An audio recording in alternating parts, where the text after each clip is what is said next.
Министерство спорта России и Якутия подписали соглашение о сотрудничестве. Документ подписан главой республики Эсеном Николаевым и министром спорта России Павлом Колобковым в Чурапчинском государственном институте физической культуры и спорта. Напомним, глава Якутии и Минспорта страны находятся с рабочим визитом в Чурапчинском районе. Там они примут участие в торжественном мероприятии, посвященном 20-летию Госинститута физкультуры и спорта, а также встретятся с руководителями организаций высшего образования, подведомственных Минспорту страны.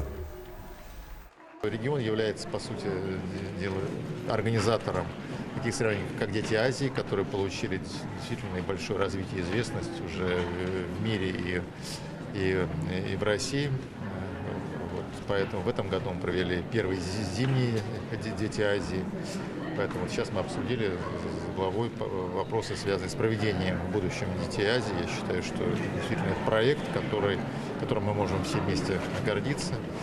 Если говорить по выполнению всех показателей нашей государственной программы развития физической культуры и спорта, то я хочу отметить положительную динамику. По всем основным показателям республика их выполняет.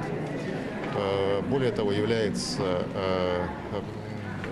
участником нашего федерального проекта «Спорт. Норма жизни».